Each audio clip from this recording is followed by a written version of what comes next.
बिस्मिल्लाहिर्रहमानिर्रहीम एंड अस्सलाम वालेकुम माय डियर स्टूडेंट्स। कैसे हैं आप सब? मैं उम्मीद करती हूँ आप सब खैरियत से होंगे। Welcome back to my YouTube channel learning with Rifa Jahan. So today I am going to start the chapter number 6 and which is kingdom prokaryote और किंगडम मोनेरा। अब जैसा कि आपको पता है कि टोटल 5 किंगडम्स हैं। अब इन तमाम 5 किंगडम्स को हम 5 डिफरेंट चैप्टर्स में डिस्कस करने जा रहे हैं। चैप्टर नंबर 6 में हम डिस्कस करेंगे किंगडम मोनेरा को। चैप्टर नंबर 7 में हम डिस्कस करेंगे किंगडम प्रोटिस्टा को। चैप्टर नंबर 8 में हम डिस्कस करेंगे किंगडम फंजाई को। इसी तरह चैप्टर नंबर 9 में हम डिस्कस करेंगे किंगडम प्लांटी को और चैप्टर नंबर 10 में हम देखेंगे किंगडम एनिमिलिया की डिटेल। आई होप आपको आइडिया डेवलप हो गया होगा कि अब इस चैप्टर में हमने क्या डिस्कस करना है और आने वाले 10 चैप्टर तक हमने क्या डिस्कस करना है। सो बेसिकली हम किंगडम्स को स्टार्ट करने जा रहे हैं। इन तमाम किंगडम्स को हम एक एक किंगडम को एक एक स्पेसिफिक चैप्टर में उसकी डिटेल देखेंगे। सो जैसा कि आज हमने चैप्टर नंबर 6 स्टार्ट किया है और वहाँ हम देखेंगे किंगडम मोनेरा की क्या डिटेल है। हम देखेंगे कि उस तमाम और किंगडम के जो अंदर मौजूद ऑर्गेनिजम्स हैं उनकी पहले तो हम डिस्कवरी देखेंगे, फिर हम उनकी हिस्ट्री देखेंगे कि किस साइंटिस्ट ने कब उनको डिस्कवर किया, फिर हम देखेंगे कि उनमें जो ऑर्गेनिजम्स हैं उनकी कैरेक्टरिस्टिक्स क्या हैं, वो कैसे रिप्रोड्यूस करते हैं, उनका लाइफ साइकिल क्या है, उनका मोड ऑफ एक्शन क्या है। तमाम की तमाम डिटेल जो है वो हम उस स्पेसिफिक किंगडम में हम डिस्कस करेंगे। आई होप आपको आइडिया डेवलप हो गया होगा कि इस चैप्टर में हमने एक्चुअली पढ़ना क्या है। और अब हम आते हैं टॉपिक की तरफ। So the topic of our discussion is discovery of bacteria. Basically आज का जो हमारा पहला टॉपिक है इस चैप्टर का वो होगा डिस्कवरी ऑफ बैक्टीरिया। हम देखेंगे कि बैक्टीरिया कैसे डिस्कवर हुआ, किसने डिस्कवर किया और कब डिस्कवर किया। तो तमाम साइंटिस्ट की जो है वो वर्किंग हम पढ़ने जा रहे हैं बैक्टीरिया रिलेटेड। आई होप आपको आइडिया डेवलप हो गया होगा। मूव ऑन करते हैं नेक्स्ट स्लाइड की तरफ। उसमें हमने जो है वो आज का टॉपिक स्टार्ट करना है। सबसे पहले मैं आपको किंगडम प्रोक्रियोट का इंट्रोडक्शन दूंगी, फिर हम जो है वो बेसिकली हिस्ट्री या डिस्कवरी ऑफ बैक्टीरिया जो है वो स्टार्ट करेंगे। सबसे पहले आप इस किंगडम की जो है वो आप थोड़ा सा इंट्रोडक्शन देख लें, फिर हम इनको स्टार्ट करते हैं टॉपिक को। सबसे पहले इंट्रोडक्शन की बात करें। अच्छा वर्ड समझे। सबसे पहले प्रोक्रियोट और यूक्रियोट क्या होता है।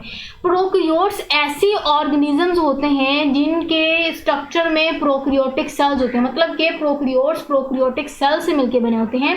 इसी तरह यूक्रियोट्स जो हैं वो ऐसे ऑर्गेनिजम्स होते हैं जो कि यूक्रियोटिक सेल से बने होते हैं। अब अगर मैं आपको प्रोक्रियोटिक और यूक्रियोटिक सेल का डिफरेंस बताऊं तो प्रोक्रियोटिक सेल मतलब ऐसे सेल जिनके अंदर वेल डिफाइंड स्ट्रक्चर मौजूद नहीं होते। आप कह सकते हैं कि वेल डिफाइंड मेम्ब्रेन बॉन्डेड ऑर्गेनेलिज्म मौजूद नहीं होती, प्रॉपर ट्रू न्यूक्लियस मौजूद नहीं होता। क्लियर है। जबकि यूक्रियोट्स जो है यू मीन ट्रू न्यूक्लियस, ऐसे सेल्स जिनके अंदर प्रॉपर न्यूक्लियस या प्रॉपर वेल डिफाइंड इन्वेलप्ड वाले जो ऑर्गेनेलिज्म वो मौजूद होते हैं। आई होप आपको ये डिफरेंस समझ आ गया होगा। तो कहते हैं कि जो किंगडम प्रोक्रियोट्स हैं उनमें जो ऑर्गेनिजम्स आ जाते हैं उनको हम प्रोक्रियोट्स बोलते हैं और प्रोक्रियोटिक सेल से वो मिलकर बने होते हैं। क्लियर है। अब बेसिकली किंगडम मोनेरा की बात करें तो यूग्लिना और बैक्टीरिया में जब कंफ्यूजन थी साइंटिस्ट को कि भाई ये तो कभी कभी बिहेव करते हैं एज प्लांट्स और कभी बिहेव करते हैं एज एनिमल्स, तो इनको कहाँ प्लेस किया जाए। तो उस कंफ्यूजन को खत्म करने के लिए साइंटिस्ट ने एक किंगडम इंट्रोड्यूस किया था जिसका नाम था किंगडम मोनेरा, जिसमें उन्होंने बैक्टीरिया यूग्लिना को प्लेस किया था। अब बेसिकली हमें इन्हीं ऑर्गेनिजम्स की एक्चुअली कैरेक्टरिस्टिक्स डिस्कस करनी है। अब मैं अगर आपको सेकंड पॉइंट बताऊं तो वो ये कि microbiologist place bacteria in 2 major categories. सबसे पहले आप समझिए माइक्रोबायोलॉजिस्ट क्या होते हैं। देखिए जैसे माइक्रोबायोलॉजिस्ट है ना, ये ऐसे साइंटिस्ट होते हैं या ऐसे बायोलॉजिस्ट होते हैं जो माइक्रो ऑर्गेनिजम्स को डिस्कस करते हैं या माइक्रो ऑर्गेनिज्म पे स्टडी करते हैं, माइक्रो ऑर्गेनिज्म को डिटेल से स्टडी करते हैं। नेक्स्ट पॉइंट देखते हैं। कहते हैं कि in Greek the word pro means before and crons mean nucleus. कहते हैं कि अगर हम प्रोक्रियोट्स के मीनिंग की बात करें तो प्रो का मतलब होता है before and crayon mean nucleus. मतलब कि इस किंगडम में ऐसे ऑर्गेनिजम्स आ जाते हैं जिनके अंदर प्रॉपर न्यूक्लियस मौजूद नहीं होता। मतलब कि ये उन ऑर्गेनिज्म की बात करें हम जिनमें न्यूक्लियस अभी मौजूद नहीं होता, तो न्यूक्लियस की डिस्कवरी या न्यूक्लियस की मौजूदगी से पहले वाले ऑर्गेनिज्म को डिस्कस कर रहे हैं हम। क्लियर। उनको हम बैक्टीरिया बोलते हैं, उनको हम प्रोक्रियोट्स बोलते हैं जिनमें न्यूक्लियस मौजूद नहीं होता। प्रो न्यूक्लियस वाले ऑर्गेनिजम्स को हम प्रोक्रियोट्स बोलते हैं जिनमें बिफोर न्यूक्लियस मतलब न्यूक्लियस मौजूद नहीं होता। आई होप आपको आइडिया डेवलप हो गया होगा। वापस आते हैं अपने उस टॉपिक की तरफ जो कि हम बात कर रहे थे कि बैक्टीरिया को माइक्रोबायोलॉजिस्ट 2 मेजर कैटेगरीज में डिवाइड करते हैं। अब वो 2 मेजर कैटेगरीज क्या हैं, उनकी क्या डिटेल है वो समझते हैं। सबसे पहली जो कैटेगरी है वो है eubacteria and the other one is archaebacteria. अब आप यहाँ एक इंपॉर्टेंट सा पॉइंट सुन लें, वो ये कि ये डिफरेंट शॉर्ट क्वेश्चन में पूछा जाता है। पूछ सकते हैं कि differentiate between eubacteria and archaebacteria. बहुत इंपॉर्टेंट शॉर्ट क्वेश्चन है, मैंने आपके साथ शेयर भी कर दिया। अब अगर मैं आपको इसकी डिटेल बताऊँ तो वो ये कि जो आर्चियोबैक्टीरिया, ये जो लफ्ज़ है ये ग्रीक वर्ड है और इसका मतलब होता है archaeo mean ancient and bacteria mean bacteria. मतलब कि ये जो बैक्टीरिया का ऐसा ग्रुप है, ऐसा कैटेगरी है जिसमें बैक्टीरिया जो मौजूद होते हैं वो ऐसे बैक्टीरिया जो सबसे पुराने हैं। एंशिएंट बैक्टीरिया मतलब जो दुनिया में सबसे पहले एंशिएंट बैक्टीरिया डिस्कवर हुए, उनको हम जिस कैटेगरी में रखते हैं वो आर्चियोबैक्टीरिया होती है। नेक्स्ट हम बात करते हैं अदर कैटेगरी जो कि यू बैक्टीरिया। अब यू बैक्टीरिया जो लफ्ज़ है ये भी ग्रीक वर्ड है और इसका मतलब यू का मतलब होता है प्रॉपर, ट्रू, वेल डिफाइंड, ये सारे मतलब जो है वो यू होते हैं। मतलब यू बैक्टीरिया ऐसी बैक्टीरिया की कैटेगरी है जिसमें ट्रू बैक्टीरिया मौजूद होते हैं एंड मच स्मॉलर डिवीजन। कहने का मतलब है कि जो आर्चियो बैक्टीरिया थे, जो एंशिएंट बैक्टीरिया थे, वो ऐसी बैक्टीरिया थे जिनका स्ट्रक्चर है वो वेल डिफाइंड नहीं था, सिंपल स्ट्रक्चर था। लेकिन उसके बाद जैसे जैसे उनके स्ट्रक्चर्स में बेहतरी आती गई, डेवलपमेंट आती रही, उनके स्ट्रक्चर में ऑर्गेनेलिज का इजाफा होता गया, उन बैक्टीरियाज को फिर हमने जिस कैटेगरी में डिवाइड किया उनको हमने यू बैक्टीरिया बोला। क्लियर है? अच्छा जी, अब यहाँ पे एक बात समझें कि जो किंगडम प्रोकैरियोट है या किंगडम मोनेरा है वो सिंपलेस्ट किंगडम है, बहुत सिंपलेस्ट ऑर्गेनिज्म इनमें मौजूद होते हैं। मतलब कि इस किंगडम में जो ऑर्गेनिजम्स आते हैं वो कोई बहुत कम्प्लेक्स स्ट्रक्चर वाले ऑर्गेनिज्म नहीं होते, सिंपल स्ट्रक्चर रखने वाले ऑर्गेनिजम्स होते हैं। क्लियर? जैसा कि बैक्टीरिया आपको पता है कि सिंपलेस्ट ऑर्गेनिज्म माना जाता है और इतना छोटा होता है, स्मॉल इन साइज होता है कि आम आंख से नजर भी नहीं आता और बहुत ही स्मॉलेस्ट क्योंकि स्ट्रक्चर होता है, यही वजह है कि इनके अंदर सिंपलेस्ट इनके ऑर्गेनाइज स्ट्रक्चर बहुत सिंपल होता है। चलो जी, वापस आते हैं हम अपनी कैटेगरीज की तरफ। और अगर हम इन दोनों के एक और डिफरेंस की बात करें तो वो ये है कि अगर इनके सेल वॉल की कंपोजिशन की मैं आपको बात बताऊं, अब इनकी तमाम डिटेल हम नेक्स्ट भी डिस्कस करेंगे, लेकिन यहाँ एक पॉइंट आप जो है वो देख लें क्योंकि सेल वॉल ऑफ बैक्टीरिया जो है वो डिटेल से मैं आपको नेक्स्ट भी शेयर करूंगी जब लेक्चर वीडियो में। आर्चियोबैक्टीरिया की बात करें तो इनके अंदर डिफरेंस वो ये कहते हैं कि अगर हम आर्चियोबैक्टीरिया मतलब एंशिएंट बैक्टीरिया की सेल वॉल की कंपोजिशन की बात करें तो कहते हैं कि जो पुराने बैक्टीरिया थे ना उनके सेल वॉल की कंपोजिशन में पेप्टाइडोग्लाइकन मौजूद नहीं होता। Archaebacteria do not have peptidoglycan in their cell wall, कि जो पुराने बैक्टीरिया थे उनके सेल वॉल में आर्चियोबैक्टीरिया की जो सेल वॉल थी उनमें पेप्टाइडोग्लाइकन मौजूद नहीं होती। उनकी जो सेल वॉल थी, अब सवाल ये कि वो फिर सेल वॉल किससे बनी होती थी? जो पुराने बैक्टीरिया थे उनकी सेल वॉल की अगर कंपोजिशन की बात करें तो वो प्रोटीन्स, ग्लाइकोप्रोटीन्स और पॉलीसेकेराइड से मिलकर बनी होती थी। क्लियर? तो ये एमसीक्यू पॉइंट ऑफ व्यू से भी इंपॉर्टेंट है। जिसके बरअक्स हम यू बैक्टीरिया की बात करें तो यू बैक्टीरिया जो है वो ऐसी बैक्टीरिया की कैटेगरी है जिनकी अगर हम सेल वॉल की बात करें तो उनकी सेल वॉल पेप्टाइडोग्लाइकन से मिलकर बनी होती है। उनकी जो कंपोजिशन है वो पेप्टाइडोग्लाइकन।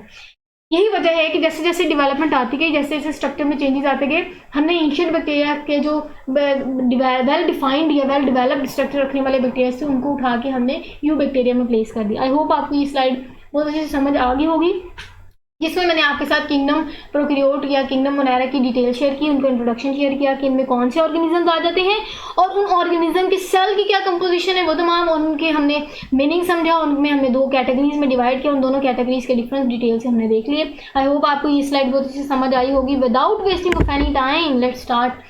और फिर वहाँ से हम अपना आज का मेन टॉपिक स्टार्ट करते हैं जो कि है डिस्कवरी ऑफ बैक्टीरिया, कि बैक्टीरिया की डिस्कवरी कैसे हुई।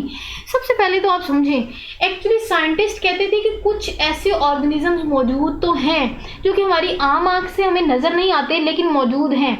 वो या तो इन्फेक्शन कॉज करते हैं या हमें इफेक्ट करते हैं, हमारी बॉडी पे उनका इन्फेक्शन है, उनका इफेक्ट है, लेकिन हमें वो नज़र नहीं आते। तो जब ये बात साइंटिस्ट के दिमाग में आई तो वहाँ से फिर उन्होंने इसको तलाश करना, इसको डिस्कवर करना स्टार्ट कर दिया। अब उसकी डिस्कवरी में डिफरेंट साइंटिस्ट के वर्क हैं। सबसे पहले साइंटिस्ट का वर्क देखे हैं वो ये कि एंटोनी वैन लीeuwenhoek साइंटिस्ट था। अब हमने डिस्कवरी में, मैंने आपको स्टार्ट में बता दिया कि डिस्कवरी में हम देखेंगे कि बैक्टीरिया किसने डिस्कवर किया, मतलब बैक्टीरिया रिलेटेड जो इन्फॉर्मेशन है वो किस साइंटिस्ट ने दी, कब दी और उसकी डिस्कवरी क्या थी, वो तमाम डिटेल डिस्कस करते हैं। पहला पॉइंट में हमने जो साइंटिस्ट देखना है वो है एंटोनी वैन लीeuwenhoek। उसने 1673 में सबसे पहले हमें रिपोर्ट किया था माइक्रोब्स को, मतलब ये डच साइंटिस्ट था जिसने हमें 1673 में, मतलब 1673 में उसने हमें रिपोर्ट किया कि माइक्रोब, उसने कहा भाई कुछ तो मौजूद हैं। फिर उसने उस माइक्रोब्स को स्टडी किया, उसने उसको फिर रिपोर्ट किया कि यस, फर्स्टली इस साइंटिस्ट ने हमें रिपोर्ट किया कि कुछ तो माइक्रोब्स मौजूद होते हैं। उसने इसको फर्स्ट हमें रिपोर्ट भी किया, और किन माइक्रोब्स को रिपोर्ट किया, बैक्टीरिया और प्रोटोजोआ को। क्लियर? अब इसने जो ये हमें डिस्कवरी दी कि कुछ तो माइक्रोब्स मौजूद हैं, इसको जो रिपोर्ट हमें किया वो किसको देखते हुए किया? सबसे पहले उसने ही यूज सिंपल माइक्रोस्कोप। उसने सिंपल माइक्रोस्कोप इस्तेमाल की और उस माइक्रोस्कोप को इस्तेमाल करने के साथ साथ उसने एक्चुअली किया क्या, उसने हमें ना एक डिस्कवरी दी। उसने कहा कि जी कुछ तो माइक्रोब्स हैं, उन्होंने उस माइक्रोब्स की जो डिटेल थी उसने उसको सिंपल माइक्रोस्कोप के नीचे देखा, क्योंकि तब तक कम्प्लेक्स माइक्रोस्कोप या कंपाउंड माइक्रोस्कोप या इलेक्ट्रॉन माइक्रोस्कोप डिस्कवर नहीं हुई थी।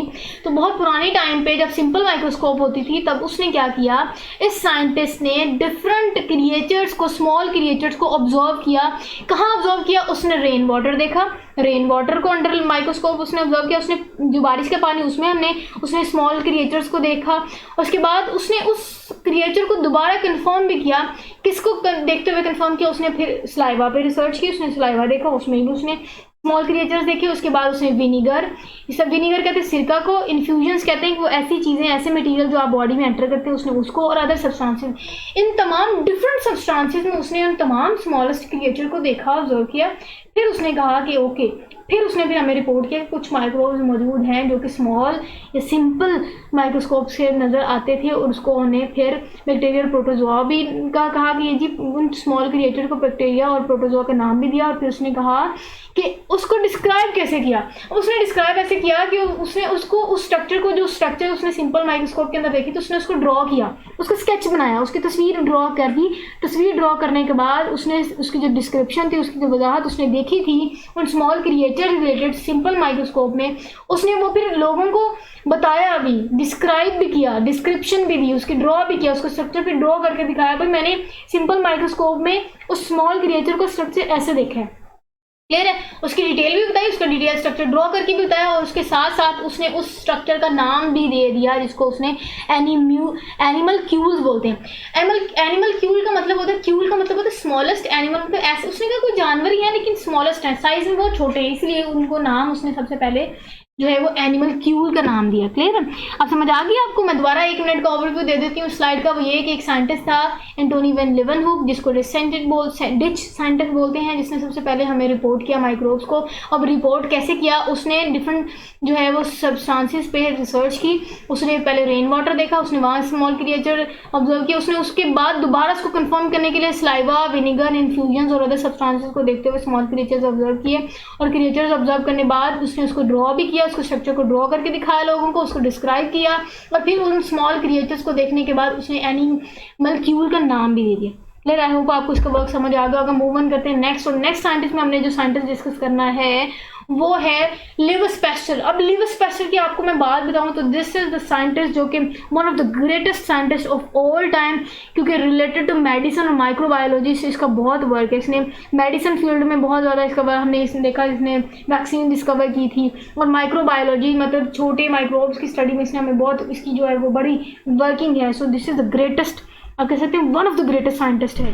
अच्छा जी, अगर बात करें लिविस पैस्चर की, अब इसने हमें क्या जो है वो वर्किंग दी थी, इसका क्या वर्क है वो हम देखते हैं। सबसे पहले आपको मैंने लिविस पैस्चर को बता दिया। अब कहते हैं कि इस लिविस पैस्चर ने फर्दर कंफर्म कर दिया था पुराने वर्क को, जो एग्जिस्टेंस थी माइक्रोब्स की, उसको उसने कंफर्म भी कर दिया। अब लिविस पैस्चर का वर्क था, उसने उसको वर्क की, उसको जो पुरानी वर्किंग थी, ये एंटोनी वैन लीeuwenhoek जिसने कहा कि कुछ माइक्रोब्स मौजूद हैं, उसने उस वर्क को स्टडी किया और इसने भी उस चीज़ को कंफर्म किया कि यस कुछ तो माइक्रोब्स मौजूद हैं।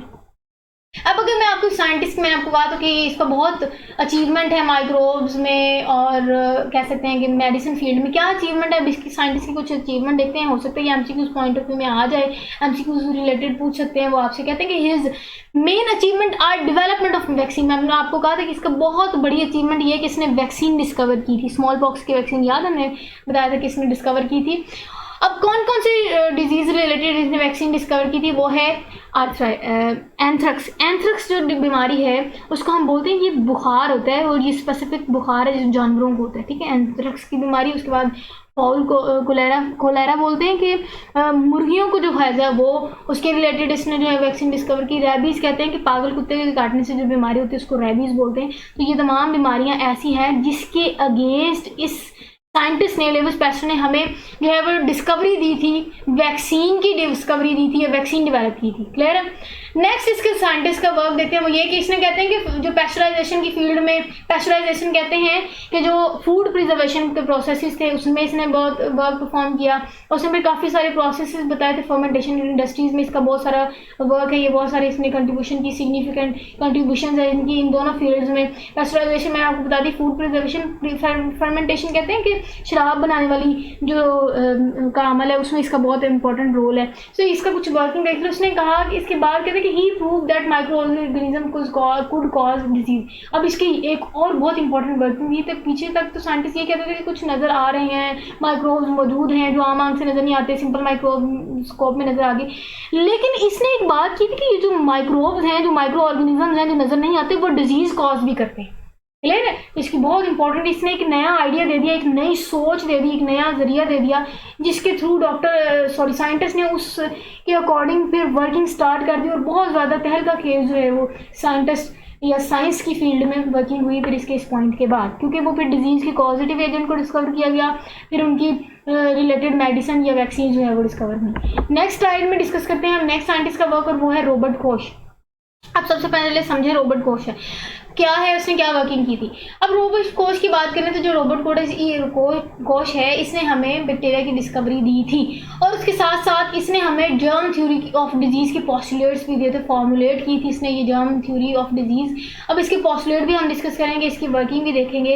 ही isolated typical rod shaped bacteria with squarish and bacilli. इसने हमें जो है वो टिपिकल कह सकते हैं रोड शेप्ड बैक्टीरिया, इसने हमें खास बैक्टीरिया की डिस्कवरी दी थी जिसको बेसिलाई बोलते हैं, जिसका स्ट्रक्चर ये होता है कि वो रोड शेप होता है, मतलब रोड शेप होता है, लेकिन उनके जो एंड होते हैं, दोनों एंड्स वो राउंडेड होते हैं, यहाँ से भी राउंड होता है, यहाँ से भी राउंड होता है, लेकिन स्ट्रेट होता है, सेंटर में राउंडेड स्ट्रक्चर होता है। क्लियर। तो ये स्ट्रक्चर इसने हमें आइसोलेट किया बैक्टीरिया का।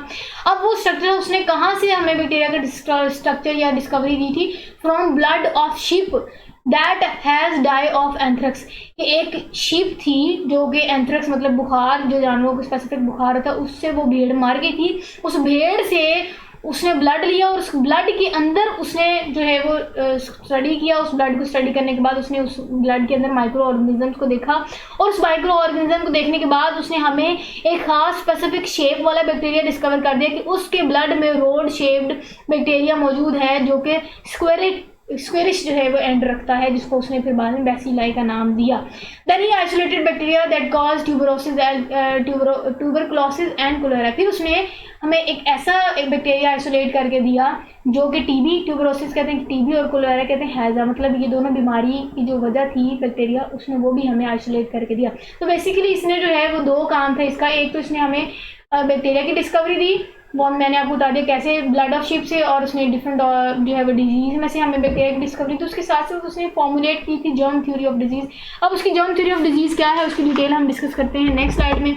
वहाँ पोस्टुलेट का मतलब होता है पॉइंट्स। अब उसने 4 पोस्टुलेट्स के दिए थे, कोश की जो है 4 पोस्टुलेट हैं इसकी थ्योरी रिलेटेड, जो कि पिलर है जर्म थ्योरी ऑफ डिजीज़ की पिलर्स हैं वो 4 पॉइंट्स। वो पॉइंट्स क्या हैं वो मैं डिस्कस करते हैं। सबसे पहले पॉइंट ये है, वो कहते हैं कि these postulate are use to find out whether the organism found in disease the cause of disease और नॉट। कहते हैं इसने का जो पोस्टुलेट था वो ये हमें ये वर्किंग देता है, इसकी फाइंडिंग ये है कि जो ऑर्गेनिज्म मौजूद होता है किसी इन्फेक्टेड पर्सन में, क्या वो ऑर्गेनिज्म उसकी बॉडी में जाने के बाद जो डिजीज़ कॉज करते हैं कि नहीं, क्या वो ऑर्गेनिज्म उस बॉडी के बाद मौजूद होने के बाद क्या वो बॉडी के अंदर कॉजेटिव एजेंट है कि नहीं, क्या वो डिजीज कॉजिंग है कि नहीं, वो तमाम की तमाम उसने वर्किंग दी थी। पहला पॉइंट देखते हैं कि a specific organism can always be found in association with a given disease. कहते हैं कि अगर कोई खास जो डिजीज है उसके अंदर वो स्पेसिफिक ऑर्गेनिज्म मौजूद होगा जो कि वो खास बीमारी की वजह बन रहा होगा, मतलब कि वो पॉजिटिव एजेंट होगा उस स्पेसिफिक बीमारी का। नेक्स्ट इसके जर्म थ्योरी का जो नेक्स्ट पॉइंट था वो ये कि the organism can be isolated and grown pure culture in laboratory. कहते हैं कि उसने कह तो दिया कि जो ऑर्गेनिज्म उस बॉडी के अंदर मौजूद होगी, हेल्दी बॉडी के अंदर, और उसको बाद में इन्फेक्ट करेगी और उसमें डिजीज होगी, वो जो ऑर्गेनिज्म है उन्होंने फिर कहा कि उस ऑर्गेनिज्म को हम आइसोलेट भी कर सकते हैं, उस इन्फेक्टेड पर्सन से उस ऑर्गेनिज्म को, उस पॉजिटिव एजेंट को हम आइसोलेट भी कर सकते हैं, और आइसोलेट करने के बाद उसने कहा कि हम उसको ग्रो भी करवा सकते हैं प्योर कल्चर में। अब आप समझेंगे प्योर कल्चर क्या होता है। प्योर कल्चर मतलब ऐसा मीडियम होता है जिसमें हम बैक्टीरिया को ग्रो करते हैं। क्लियर है? तो फिर इसकी थ्योरी का ये पॉइंट था कि जो पॉजिटिव एजेंट है हम उसको उस इन्फेक्टेड पर्सन से आइसोलेट भी कर सकते हैं, और आइसोलेट करने के बाद हम उसको आर्टिफिशियल मीडियम में ग्रो भी कर सकते हैं इन द लेबोरेटरी। क्लियर है?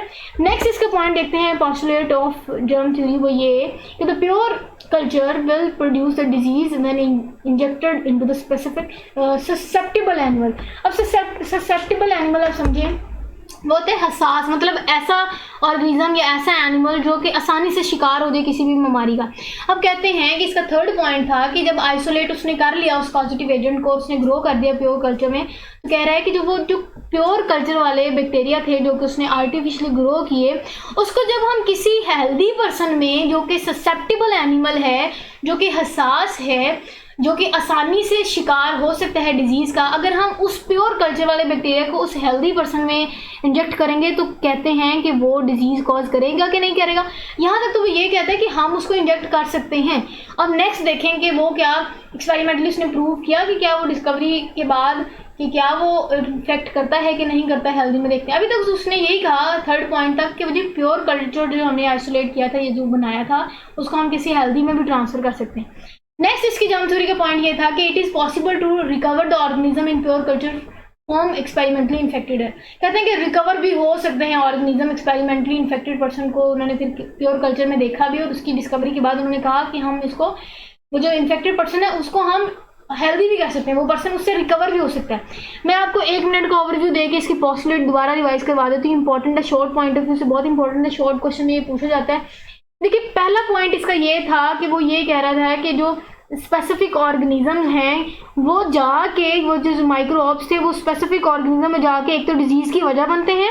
दूसरा इसका पॉइंट ये था, मैं आपको बता दूँ, दूसरा इसका ये पॉइंट था, कहते हैं कि जो डिजीज़ कॉजिंग एजेंट है जिसको पॉजिटिव एजेंट बोलते हैं, उसको हम उस इन्फेक्टेड पर्सन से आइसोलेट भी कर सकते हैं, उसको प्योर कल्चर में हम ग्रो भी करवा सकते हैं। नेक्स्ट पॉइंट ये था कि वो जो हमने आर्टिफिशियली उसको ग्रो करवाया प्योर कल्चर में, वो कहते हैं कि जब हम उसको किसी ससेप्टिबल एनिमल या इन्फेक्टेड पर्सन में या हेल्दी पर्सन में जो कि बहुत आसानी से इफेक्ट हो सकता है डिजीज़ से, उसके अंदर ट्रांसफ़र करते हैं तो वहाँ डिजीज़ भी कॉज कर सकते हैं, उसको हम दोबारा इंजेक्ट भी कर सकते हैं। उसके बाद उन्होंने कहा कि ऐसा है कि वो रिकवर भी कर जाते हैं।